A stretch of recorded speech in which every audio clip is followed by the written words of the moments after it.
What's a town? What's a town? What's a town? It's the town of the bar. The Barbell.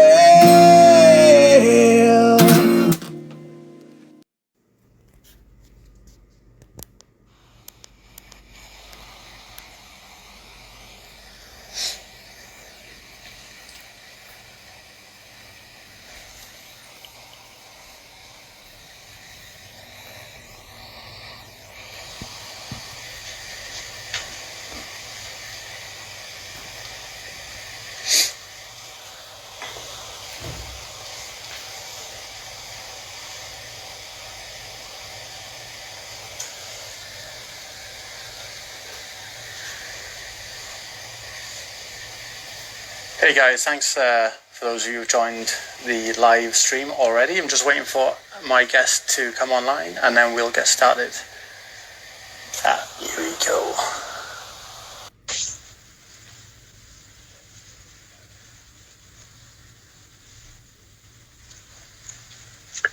All right. Hey buddy. Hey man, I think one of us is sideways.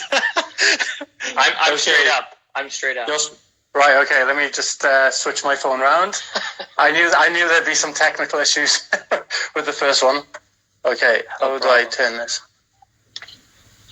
Okay, here we go.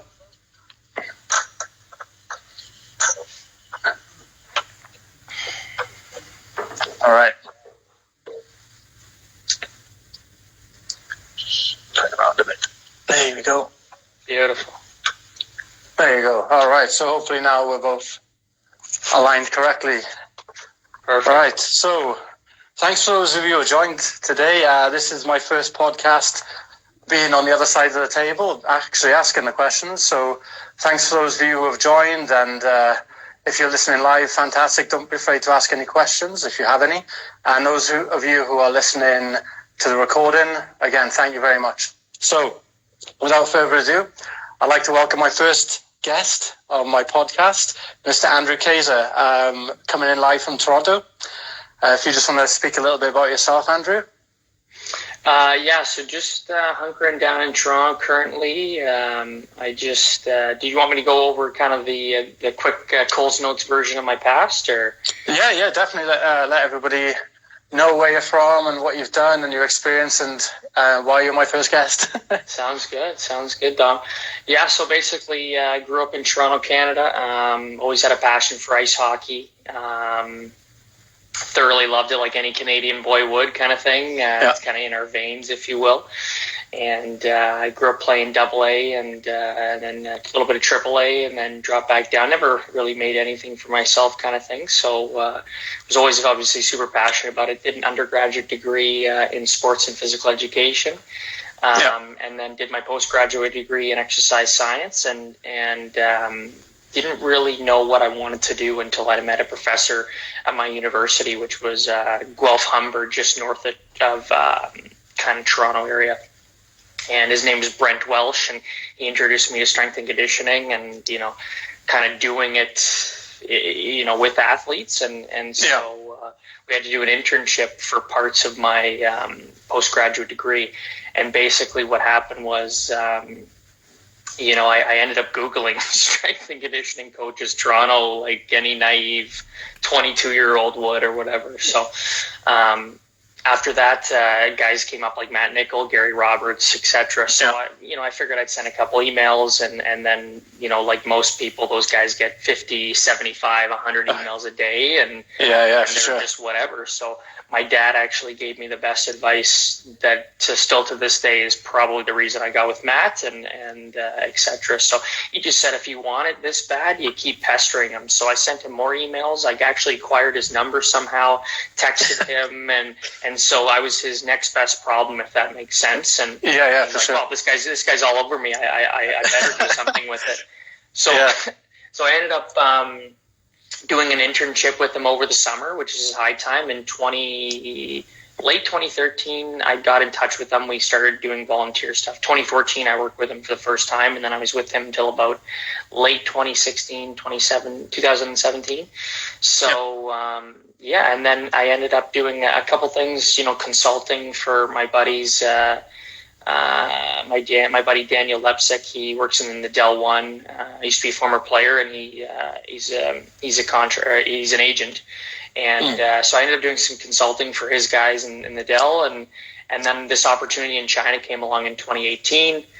Ended up working for the Olympic China canoeing team. Oddly enough, they kind of pair you with whatever. It's kind of, you show up and you're going to go with this team. So ended up working with my good buddy Phil, who's an athletic therapist, brilliant guy. And this opportunity with the Kunlun Red Stars, the KRS Vankye Rays, came up in July 2019, and it was a quick, you know how it is. It's always, Dom's a really good guy. Probably could use him. Here's his contact information. The next thing you know, you got the job. So it was similar for that for me. Yeah. And within a week, I had the job. I talked to the head coach, the GM, and they offered me a contract. That was on the Monday, and then I think I had the contract Thursday. So it was super quick. And fast forward today, and we won it all back in March, and that was an incredible experience. So now I'm just hunkering down in Toronto, doing nothing. Yeah, staying safe. I'm excited to do this. So I'm glad you had me on. No, thanks for accepting to come on. I was still a bit nervous, but I'm sure that the more I do, the better I'll get at it. So going back to what you said there about working with the Chinese canoeing team, or was it the rowing team or the canoeing team? Canoeing. Obviously, some people listening might be familiar with kind of ice hockey, some might not be. The difference in training Olympic canoeing compared to professional ice hockey players. What's the difference there? Well, so first off, you got to look at the boat. So, that's what I had. So my coach, I was blessed to have a great coach. Sasha Alexander. He was a Serbian national Olympian, 35 years coaching. So, of course, and just a great guy at the end of the day. So he kind of taught Phil and I, this is what I want, this is what I need, and then that's kind of, we molded him and to his, because he had actually some strength and conditioning background because he's been doing it so long. So it's just been him. It's just been him, the head coach, the strength coach, the athletic therapist. He doesn't know anything about strength and conditioning and athletic therapy, but he did it all. So we first had to learn. Okay, so first off, the boat is like 12, 13, 14, 15, 16 feet. I'm not too sure, but it's super skinny. Like it's I want to say a foot across. So they're in a half kneeling position the whole time they're doing this. So obviously you talk about imbalances, you talk about up slip of the hip, you talk about hip slip or and hip imbalances, when they're doing any bilateral work. So we stuck away from kind of the certain motions that they're used to doing in practices, because they would lift in the morning with us for about an hour and a half because it was off season. So we would do, about a half an hour of warm up, and then we would do, and then we do an hour of lifting. And these girls were strong as what. It was really incredible to see. Like some of them could bang out weighted chin ups, 40 like a plate, 45 pounds around their belt for 8. It was incredible to see. But the biggest thing we had to work on is that we had to come in, and Phil and I had to come in and kind of work on with the girls, firing patterns. That was huge. Some of them were super upper trap dominant, upper cross syndrome, super rounded. As I said, one leg was super weak, the other was super strong. So, they'd be doing, let's say, trap bar deadlift, and you could see that hip shift. So that was interesting to see. And so again, if you want the differences, it's kind of one of those where every sport is unilateral, but it was super exaggerated when they were in the boat, because that was their split stance position the whole time. So we did a lot of so like ice hockey, there's a lot of unilateral stuff we worked on, but more so with the canoeing, we had to kind of get away from those imbalances and work on something that they're not so good at. For sure. And you mentioned two names earlier on in Matt Nichol and Guy Roberts. Some pretty big names there. You've had the pleasure of having as mentors, I guess, and learning from them. And obviously, you've worked with some pretty big names in the hockey world as well. were there any? I mean, hockey players alike, they'll play for injury, or they break a bone, they want to be back out there straight away. Did you ever come across players that, you probably did, but that were so passionate about getting back on the ice and they kind of push themselves too hard? How do you hold them back from pushing themselves too much too quickly? Yeah, that's a great question, Dom. To be honest, when I only worked for Matt, so I never worked for Gary. But the great part about working with Matt is that it was just off-season work. So some of these guys were showing up in May, June, if they had a huge playoff push, late June, early July, whatever it was. But they were, they'd be just destroyed. Like, their posture was terrible. Like, their hips were weak. Glute firing was unheard of. So it was just about getting them healthy in the off season. But to your question, this year dealt with it a couple times. Obviously, I'm not going to drop any names, but we had a couple athletes. A couple of our best athletes fighting through things and nagging long-term things. And it's kind of, do I do surgery now, or do I, and then I'm out 10 months and then I might not even play next year, or, we had a great medical team. We had a team doctor, Vadim. He was fantastic, a Russian doctor, amazing guy, really treated the girls amazing. We had Haley Rock, our athletic therapist. The three of us coordinated everything we needed to do throughout the year, and we really worked together to make sure that the return to play was appropriate for that person. And gut check time, it was one of those, we were in playoffs for about 3.5, 4 weeks, and our head coach Brian Adolski, he'd be like, listen, I'm gonna need her to play. And that's kind of you've got to get it ready, right? And that's what it is. And sometimes, like they did 20 years ago, 10 years ago, even 30 years ago, shoot it up, and get out there. And not so much these days, obviously, but we were super lucky enough and to not have a major injury until the last game, oddly enough. And the third period, it was like the third period, start of the third, and we won that game, obviously. But that was our major injury of the year, and it wasn't even that bad. I think she's already bounced back, and it's been 5 weeks. So so I mean that's the only time we've had to hold players back was in my personal experience this year. But other than that, yeah. And you mentioned something interesting there in terms of like the kind of glutes not firing, because down to basically the unnatural skating position, you're stuck in a permanent state of hip flexion. You're squatting down the whole time, and then your hips get tight, and then the glutes turn off, and there's this whole thing. Something that maybe some of the people listening or some of the players don't think about, don't realize. Firstly, is that a strength and conditioning coach's role is mainly to keep you healthy, keep the players healthy, so they can train. Not necessarily improve performance by that much. It may be a couple of percent, but make sure they're ready, or they can train and they can play, right?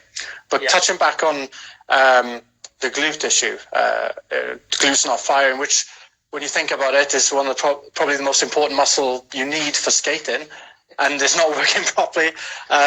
What are some things that some of the the hockey players listening, or people out there in terms of hockey, what should they do to help prevent this issue? Yeah, no, great question. I think, going back to your point, glutes, you look at our this brings up a conversation I had with my athletic therapist this year, Haley Rock, and Haley and I were talking about, I'm like, this, we had a couple girls that we had dealt with previous, and a girl on our team, just had no idea how to fire their glutes. And as a hockey player, that is like, it's the biggest muscle in the body. So you're going, why is it not? You can't squeeze it. Like, how is this possible? When if she was finishing a squat or whatever, etc., and doing a glute bridge, let's say. So we had to, as you said, work on super important firing patterns, and I had to get them in a glute bridge position. Hug that low back into, how it is, avoid rib flare, and make sure their anterior core is activated. Drive their hips up, and I prefer toes up just for a little more hamstring activation, but that's just a personal preference. So, and then, we just had to get them their brain to tell their muscle what to do. And as hard as that is with a pro athlete, not even a pro athlete, a regular, like my dad, for instance, or my mom, it's people are in, how it is. We're seated right now, we're in a seated position. We're always in a seated position. Our hips are so tight, and our glutes are always stretched. So you had to really regress everything to progress everything. I think of that Eric Caressy quote, it's just because they're a pro athlete doesn't mean they're a pro lifter. That is so true. Yeah. So it's one of those. I had to regress everything for certain girls just so we could progress and everything. And then I'd have to create a small program, let's say, with my athletic therapist, and we'd okay, you're going to do a glute bridge, you're going to do single leg glute bridges, and we're going to do dead bugs, and I want them done unbelievably for let's say we're going to do for 2 weeks. That's your pre-warm-up after your foam roll, and then you're going to get into your lift or whatever you do for your warm-up. And to be honest, we would see some significant differences because generally at the start of the year, it's all groin issues because they're not used to skating so much because their glutes aren't firing. So we had to, again, regress stuff and just to progress, as I said. Yeah, sure. And then, thinking about it now as a coach, being on the other side, when I was young and I was playing hockey, I'd always used to get kind of tight hamstrings and pain in my hips and stuff. And I always used to think that my hamstrings were tight. But in reality, because my glutes weren't working properly, my hamstrings were actually long tight. Obviously, you understand what I mean there, maybe the people listening. So, for example, if your muscle is tight, it can be either in a state of kind of contraction or a state of stretch. And your hamstrings are kind of long tight to help with hip extension when they're not really designed to do that, but they can do that. So that's why your hamstrings get tight. And I was wondering, I keep stretching my hamstrings and nothing's happening. Now I know why, because obviously it's not. If it's in a permanent state of stretch already, stretching it is not going to help. Exactly, and you're and to your point, you're in that anterior pelvic tilt because your hip flexors are so tight, and when in fact it's the front part you should be stretching. But as I said, when I was your age as well, I was probably the same way. Yeah, definitely. I think a lot of players are, and that brings me on to one of the questions or one of the things I want to talk about next is in terms of youth, in particular ice hockey players all around the world. I think some parents might see the things that the pros are doing online or on YouTube and stuff, and they try to replicate that or think that, if Sidney Crosby or Conor McDavid are doing these things, then that's what my kid should be doing, not realizing that those players have gone through a kind of systematic progression of exercises to get to that point. They didn't start off there. They worked their way up. In terms of youth ice hockey players, what kind of exercises should or shouldn't they be doing? It's a great question, Dom, and I think we touched on this off air and how we were both saying that, kids should just be kids, you know what I mean? You shouldn't, early specialization is so prevalent these days, and it's so specific. Like my kid's only doing hockey, and he's doing hockey 12 months out of the year. And it's like, the pros don't even do that. The pros take 3 months off skating in the off season, 2-3 months off. They're longer if you're a Leafs fan, right? Or a Leafs player. Longer if you're a Toronto. I tried to get that together. And good thing I'm not. So. Just for some of the people that will be listening. So no, but going back to what I said, early specialization is just so prevalent these days, and it's like you got to get away from it. Just let a kid be a kid. Let him play. Let him run around, jump around, do whatever. Move. Okay, exactly. He likes soccer. Put him in soccer. He likes baseball. Put him in. Just play an abundance of sports, so your body doesn't adapt that easily. I mean, some of the best athletes in the world are amazing dual athletes. Sidney Crosby, lacrosse, he's amazing. LeBron James, he could have been in the NFL. Wayne Gretzky, another lacrosse. Baseball, lacrosse, Exactly. I mean, and to your point, some of these guys are the best ever to play it, and they're multi-sport athletes. So the specialization, again, getting away from that. But to your question about exercises, yes, I believe there's a time and an age, or maybe, an early exception that athletes should lift. And for me, it's generally if male or female, 13, 14, 15, but it goes back to it depends, and it depends on their height, it depends on their development, and I was listening to you on Chris Ivany's podcast a couple weeks back, and you brought up that great article. It was by I remember Mike Boyle talking about it. It was about that one guy who studied. He went to, where did he go again? He went to China or Japan. And he was talking about how short they were. Yes. Yeah, he went to Japan. So stunting their growth and it up, right? Yeah. So, go ahead. So for those who maybe are listening now that haven't heard the podcast I did on Across the Pond, was basically the reason that people started believing that weightlifting was bad or will stunt your growth is because a New York Times journalist went to Japan in the 60s or 70s, and he noticed there were some child laborers in the field lifting heavy objects and that they were short.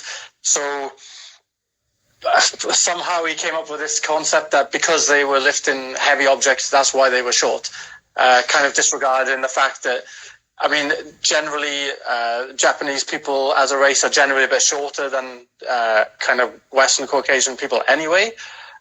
They were child laborers, so their nutrition wouldn't have been fantastic. And they were children. The children are generally small anyway. This thing got kind of blown up way out of proportion, and then it got applied to the fitness industry. So lifting weights will make you short. And then people were using powerlifters as an example. Well, look, this guy is short. He's a good powerlifter. It's because he started powerlifting early. Or is it because it's an advantage to be short when you're a powerlifter? It's like saying that playing basketball will make you tall. It's quite funny. It's definitely something that I think culturally, maybe even across the world, it's one of those things that I still get quoted that to this day, that I don't want my child lifting weight. I don't want them being short. It's not going to happen. It's not going to happen. Yeah, and that's just a silly rumor, and it's just so it's so funny how that got started just because of that article and how it just became an underlying thing with every parent or whatever. But going back to your question, exercises they should be doing, as we said, just moving, being a kid. But I think there's a time and a place to start coming in the gym, especially if you want to take your game to the next level. But I don't think it should be a 6 times a week thing at all. I think it should be 1 or 2 times a week, or to start, and if they like it, they continue. And I think the kid should hold all the say, even though sometimes the parents want the best interest for their son. And the parents don't want to pay as well, right? Yeah. Exactly. Yeah. So if my daughter wanted to take up horse riding, for example, then that would have to be a no, because I can't afford a horse. But very good point in terms of coming back to injuries, especially in kids as well, like overuse injuries from doing the same motions over and over again. I think there was a stat that I mentioned on Across the Pond where 80% of hockey players between the age of 15 and 18 have hip labral issues, and these are kids that are 16, 17 years of age. They're not even playing professional, but what happens is they get told, you need to work on your skating. You need to work on your skating. All the best players are the best skaters. So they do more skating, neglecting the movement side or neglecting any strengthening exercises. Like you say, the firing patterns, and then because their glutes aren't firing properly, then guess what's going to happen? Then you're going to get hip injuries. And I was astonished when I saw that stat. It was like 80% and they're children. They're not even playing pro yet. That's crazy. Just a sidebar, I was again talking to my buddy's athletic therapist, Dr. Alistair McCran. He works for Cirque du Soleil, and he was telling me about what he dealt with in college. He went to New Mexico. Anyway, he was saying that he read a stat, and it was something like 50% of pitchers that are coming out into college have already had Tommy John surgery to make it like a bionic arm.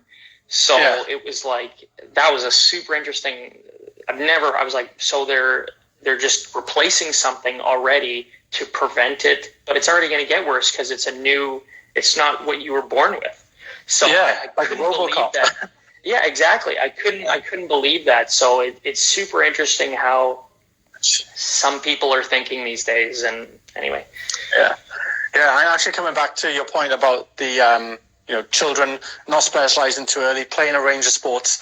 Again, I think people need to understand that doesn't mean playing 3 sports a week across the year. That means playing in seasons. So winter you'll play hockey, summer you'll play lacrosse or football or something else. You don't play the same sport 12 months of the year, because that's not multi-sport. That's just overloading your child, and it's a recipe for disaster in terms of injuries.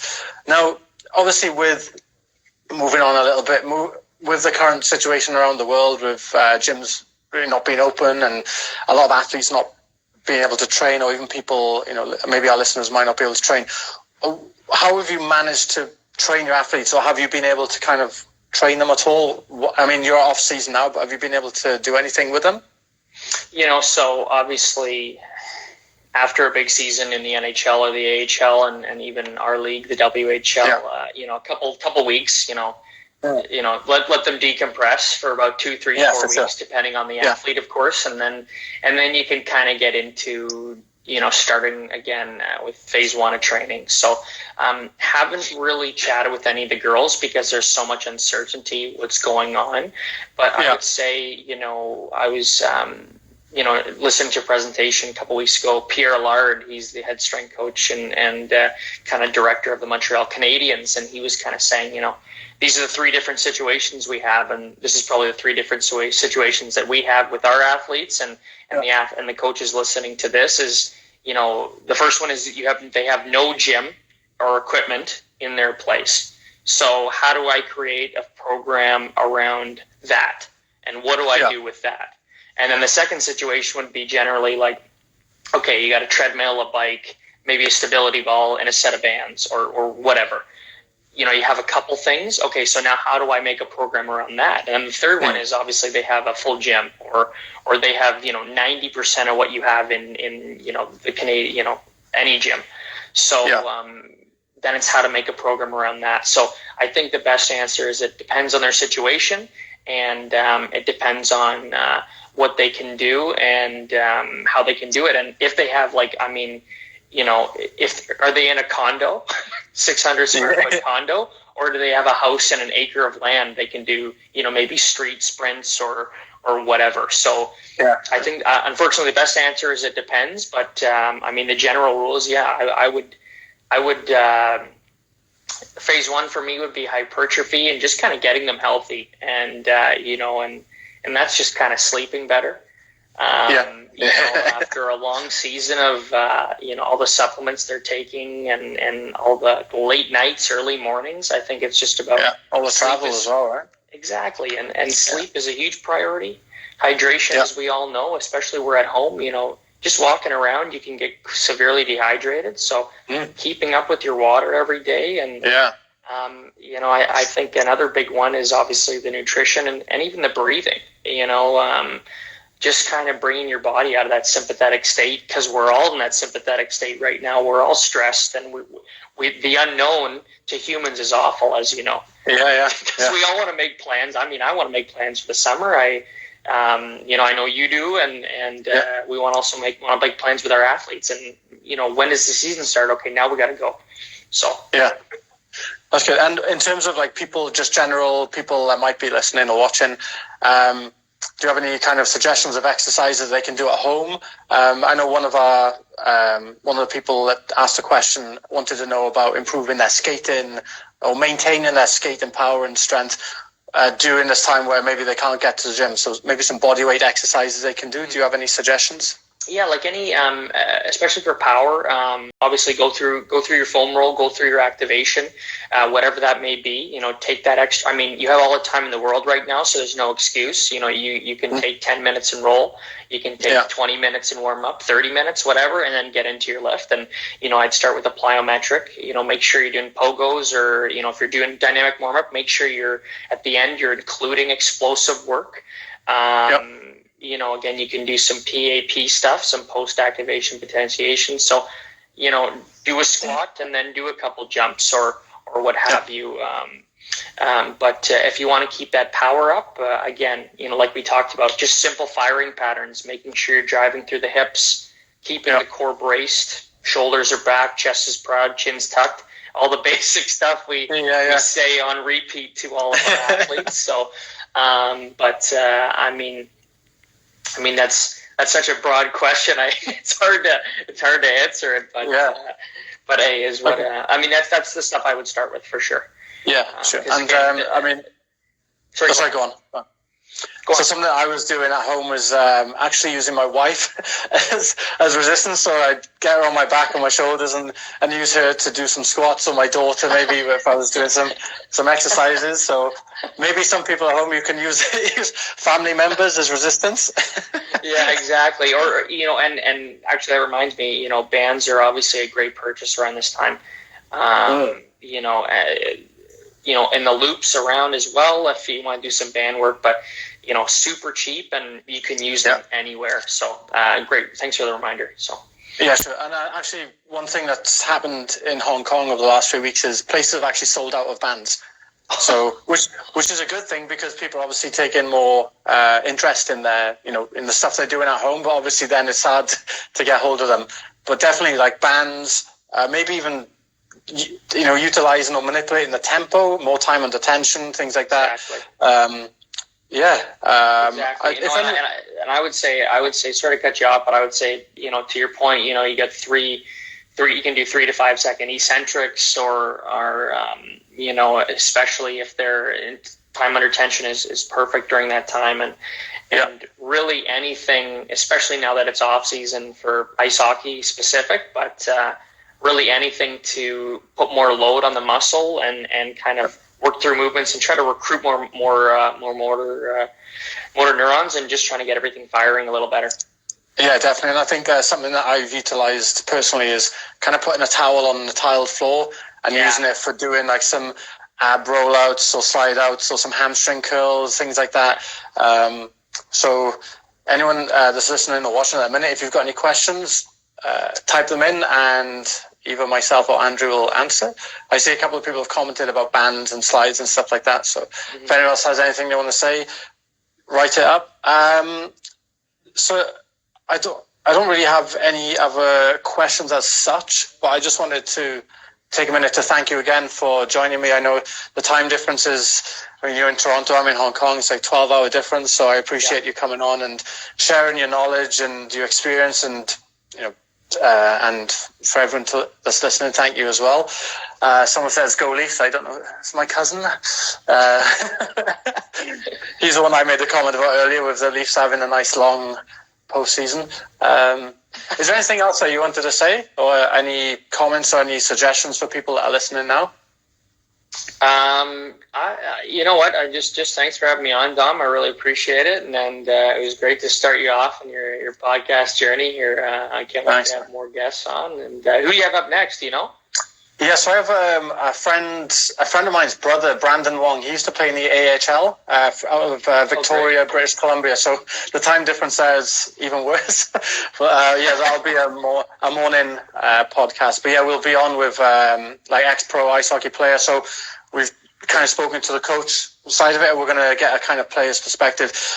Someone just asked about the best indoor cardio with no machines. So no machines. I mean, do you want to start with that answer? You can go. Yeah, sure. I mean, things like any bodyweight kind of squats or star jumps. A jump rope is cheap and very. I love the jump rope personally. I actually used it as one of my my dissertation for my undergraduate. And yeah, the jump rope is fantastic. You can do so much stuff with it. You can work on your speed, your agility, your hand-eye coordination. You can get your heart rate up pretty quick. But even things like say star jumps, different planes of movement with the star jumps. You can do squat jumps, lunges, lunge jumps. If you put that into a little circuit, like 24s is a common kind of drill that some people will do at the end of a session for cardio, where you do kind of 24 speed squats, then 12 or 24 squat jumps, then you do lunges, then you do lunge jumps, and that again get your heart rate up pretty quick. Any suggestions from yourself, Andrew? Yeah, I mean, I'd love to, okay, so ideally most people have open space. For those that don't, again, to your point, jump rope is awesome. But if you have a little open area, yeah, you can do just street sprints. Find a street that's generally dead and not a lot of traffic. You can walk around, so you can get your warm-up in, and then you can do a little warm-up on the street, and then you can just do sprints, like do a Tabata, or you can do shuttle runs if you want to keep it hockey specific or even sports specific. So 300-yard shuttles. If you guys have any questions, you can obviously reach Dom or myself on whatever platform here. But I think that was a good suggestion. So. Cool. A question from actually another strength and conditioning coach that will be coming on my show in a few weeks. Josh, he's asking if you could go back in time and give yourself one piece of advice, what would it be? You want me to go do you want to take the lead on this? Yeah, you go first. Yeah, sure. Sure. I think it would be. That is a tough one. For sure, would be read a lot more at the start. I know I know, what is that? That Dunning-Kruger effect, where it's the Mount Stupid. You start off your career and you have all the confidence in the world, then you realize you know nothing, and then it slowly goes over and up. My buddy Mario Artukovic, he's a strength coach for the Chinese Olympic team, and he showed me that a couple of years back, and I was like, that's perfect, because I think all of us, when we start, we're like, oh my God, I know it all. I want to show everyone what I know, and then you actually know nothing. So I think for me was to read a lot more and listen a lot more. Yeah, for sure. I think for me personally, one bit of advice I had when I was younger that has stuck true to this day from my dad was telling me, find a job you love and you'll never work a day in your life. And love that. As an S&C coach, when you've got to be up at 5 o'clock in the morning, it makes it a lot easier when you love your job. But that was advice I was given. I think it is hard to think of something that, I just wish that I'd learned a little bit more when I was younger. I didn't really start doing any kind of weight training until I was 18, 19 in university. And that was when I got selected to play at international inline hockey tournament. And then I was like, I should really try and... I was always playing sport before. I didn't really get in the gym. But I think I would probably look more at mobility and movement from a younger age. Like I said, I had tight hamstrings. I was playing football or soccer. My British people, friends are going to kill me for calling it soccer. But playing football, I used to have tight hamstrings, and then I'd go and play hockey. So obviously that didn't really help either. So I think, focusing a bit more on the movement and mobility before doing any strength work. But saying that, I was pretty late starting strength training anyway. So again, I think that's all. If anyone's got any more questions. If not, thanks again. And next week I will have Brandon Wong, ex-AHL player, who's currently running his online coaching platform. So I'll be chatting with him and we'll get some players' perspectives. So we'll see what the players really think of the S&C coaches. We'll get the other... I'm sure it'll be great news. I hope so. But thanks again, Andrew. Have a great week. And to everyone watching, please take care and stay healthy and keep moving. Cheers, Dom. See you later. See you guys.